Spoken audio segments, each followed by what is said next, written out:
आज संपूर्ण महाराष्ट्र हादरलेला आहे, कारण ज्या प्रकरणात आज न्याय मिळणार होता त्या संतोष देशमुख हत्या प्रकरणात आज पुन्हा एकदा फक्त 30 तारीख मिळाली। ज्यावेळी शिक्षा ऐकवली जाणार होती त्या क्षणी कोर्टात असा काही निर्णय झाला की वाल्मिक कराडचे समर्थक अक्षरशः आनंदाने नाचू लागले।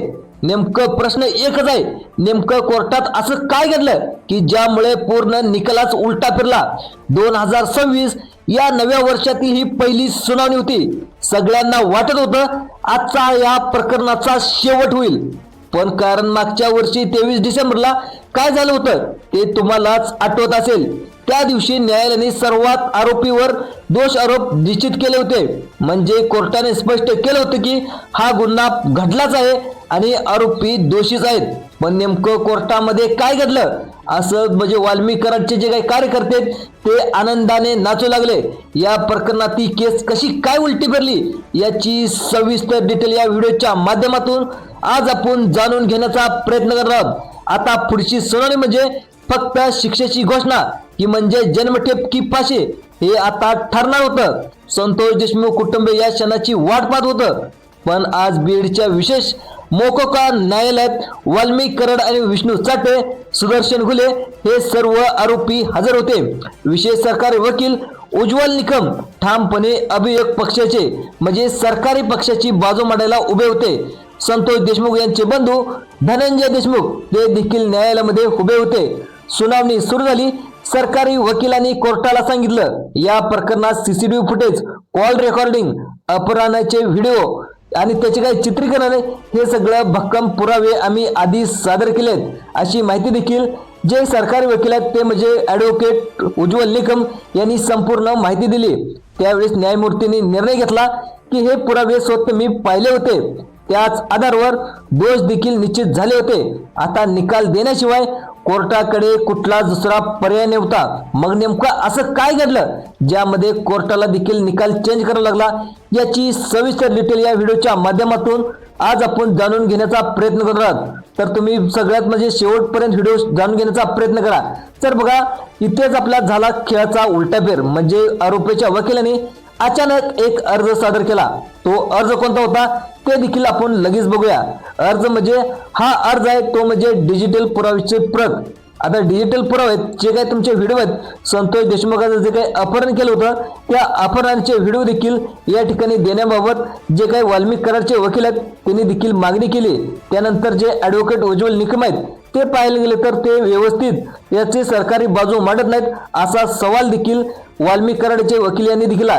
ते फक्त राजकीय नेते आणि राजकीय नेते असून त्यांनी फक्त पक्षावरचा दबाव आणून त्यांनी बाजू मांडतात असा दावा देखील जे वाल्मिक कराड यांचे वकील आहेत वाल्मिक कराडच्या वकिलांनी केला। त्यानंतर उज्ज्वल निकम यांनी युक्तिवाद करताना त्यांनी स्वतः म्हणला जे माझं राजकीय क्षेत्र आहे, राजकीय क्षेत्र माझं वेगळं आहे आणि जे माझं वकिली क्षेत्र आहे, वकिली क्षेत्र वेगळं आहे, त्यामुळे माझ्यामध्ये कोणताच तिच्यामध्ये मी राजकीय दबाव न करता जे काय म्हणजे जे संतोष देशमुख कुटुंब आहे त्या कुटुंबाला न्याय मिळावा एवढीच माझी मनापासून इच्छा आहे अशी माहिती देखील त्या ठिकाणी युक्तिवाद करताना उज्ज्वल निकम यांनी केला। त्यानंतर सगळ्यात महत्त्वाचं म्हणजे त्यांनी म्हटलं की ज्या महत्त्वाचं दुसरं पाहायला गेलं तर त्यामध्ये अर्ज असा सादर केला होता की आम्हाला जे काही व्हिडिओ दाखवलेत त्या व्हिडिओचा पेनड्राईव्ह आम्हाला चेक करायला द्या असा युक्तिवाद देखील वाल्मिक कराडचे वकील यांनी स्वतः केलेला होता।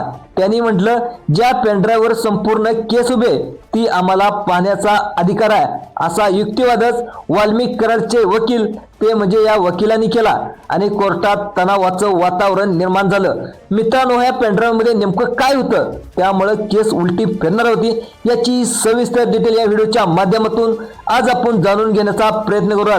सरकारी वकील उज्ज्वल निकम यांनी देखील तत्काळ आक्षेप घेतला। ते म्हणाले ही केवळ वेळकाढूपणाची चाल आहे, आरोपी जाणून बुजून न्यायालयाची प्रक्रिया लांबवत आहे असा युक्तिवाद देखील संतोष देशमुख यांचे आणि सरकारी वकील उज्ज्वल निकम यांनी केला। आता सगळ्यात महत्त्वाचं म्हणजे कारण याआधी कधी जामीन अर्ज कधी वेगवेगळे अर्ज करून सुनावणी पुढे ढकलण्याचा प्रयत्न केला असा युक्तिवाद देखील आपला पाहायला गेलं तर आपले सरकारी वकील उज्ज्वल निकम यांनी केला। आता सगळ्यात महत्त्वाचं म्हणजे पण आज प्रतिवाद्याने आणखी एक मोठा मुद्दा उपस्थित केला, तो देखील कोणता मुद्दा आहे ते देखील आपण जाणून घेण्याचा प्रयत्न करूया। वाल्मिक कराडने थेट आरोप केला की विशेष सरकारी वकील उज्ज्वल निकम हे एका विशिष्ट राजकीय विचारसरणाशी जोडलेले आहेत. म्हणूनच त्यांना या प्रकरणातून हटवावं अशी मागणी देखील खुद्द वाल्मिक कराड जे आरोप आहेत, मुख्य आरोप आहेत, वाल्मिक कराडांनी केली. मला राजकीय दबावपोटी माझा कोणताही गुन्हा नसताना या ठिकाणी मला जेलमध्ये अडकून ठेवलाय असा युक्तिवाद देखील वाल्मिक कराडने केला. त्यामुळे एक पेनड्राईव्ह आहे, त्या पेनड्राईव्हने देखील या ठिकाणी केसची दिशा फिरणार का याची देखील माहिती या व्हिडिओच्या माध्यमातून आज आपण जाणून घेण्याचा प्रयत्न करणार आहोत. हा आरोप ऐकताच कोर्टात एकच खळबळ उडाली. सरकारी पक्षाने देखील हा दावा खोटा आणि निराधार असल्याचं सांगितलं. वकिलाची वैयक्तिक ओळख आणि न्यायालयीन काम याचा काहीही संबंध नसतो असं स्पष्ट मत व्यक्त केलं सरकारी वकील उज्ज्वल निकम यांनी ठिकाणी मांडलं. आता सगळ्यात महत्त्वाचं म्हणजे न्यायालयाने दोन्ही बाजूचे युक्तिवाद ऐकले, त्यानंतर विचार करायला देखील त्यांनी थोडा वेळ मागितला आणि थोडा वेळ जे काही न्यायालयाचं कामकाज आहे ते थोड्या वेळ कामकाज त्यानंतर दुपारपर्यंत बंद पडलं.